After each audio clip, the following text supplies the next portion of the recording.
So last night was pretty great, getting to see the work in progress. You liked it? Yeah, I did very much. How was it for you showing an audience that for the first time? You know, it was really exciting. I mean, there's this part of you that feels like when you're working on something you really love, you feel like you have a secret, and there's this part of you that is like, oh my God, I can't wait to share this secret with the world. And there's another part of you that goes, what if we share the secret and everyone thinks the secret sucks and only we think the secret is special? And what was really scary about last night is we were showing unfinished footage. The reason being that we were hoping that you could get a window into what we have, which is the idea that you're watching Andy Serkis and Karen Carnival and Terry Notary and these actors who play the apes, and that they are really the performances that drive the scene. And so we wanted you to see those actors and then suddenly see like the animation that was going on in its crude form, and then glimpses of how you're seeing that same emotion that's on Andy's face, and suddenly you're seeing Caesar and you're like, oh, I get it, that's Andy in his face, and all that whole thing. We wanted to share that, but it was a little bit of a risk because everybody could have looked at it and said, you know what, that doesn't look great, which was not the point. So I was very excited that everybody seemed to receive it well. So now this is your second Apes movie, working with Andy Serkis.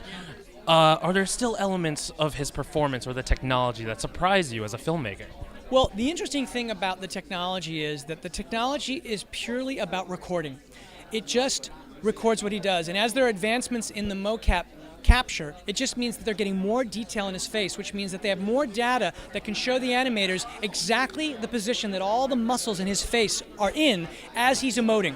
And so, in terms of the advancements in that way, nothing changes between what Andy and I do. What did change is now we had an even greater shorthand, so I know immediately it's so fun to work with Andy because he's just a great actor. And what was really fun for me, and it was fun for me on Dawn, but really fun for me also in War, was to see the way the other actors who are playing, you know, we've got human characters, like Woody Harrelson when he came in, and for a moment he thought, oh, I've never done a movie like this, am I going to be acting to a tennis ball? I was like, no, you're going to act with this amazing actor, Andy Serkis. And when he realized what he was going to be acting opposite, which was a great actor, he fell in love. And the two of them had this whole experience, and as a director to get to watch that and to play with them and to experience sort of like improving with this and doing little explorations. One of the cool things about motion capture that I was really excited about in Dawn is that in a certain way it's no different from doing a conventional movie. It's getting actors in a room, staging the scene, finding whatever feels emotionally truthful, and then moving on, telling that story. But one thing that's different is you could do a giant scale scene, and because you don't have all of the apes yet, I'm going to get all those performances later, I could do a giant scale scene and actually not worry about the extras, not worry about all that stuff, and just worry about the performances of those actors who are right in the foreground. And sometimes that was liberating. It was very exciting. So last question, I know you're knee-deep in War right now, but has there been any talk of continuing the story, maybe even up until the point where the classic movies begin? Sure. I mean, one of the things that is great for me about the series is that you have in the distance the signpost of what the 68 movie is. And that movie was very much a mind-blowing narrative. And the narrative reveal was, you know what?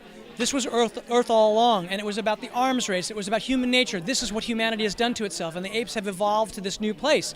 Well, the great thing is that that's that story. This story, we already know the ending, so then this is really about, well, we're not in that world. How do we get from here to there? And the how, when you change a story from what happens to how does it happen, it becomes more character-based. It becomes more psychological. The suspense becomes, oh, this is what led to that. And so we're constantly aware that there's that 68 film in the distance, and we don't want to get there. We want to keep getting closer and telling new stories in a way that's almost like a great Russian novel. You're just going to see all this sort of epic sort of chapter after chapter of how the apes and the humans become more like that movie.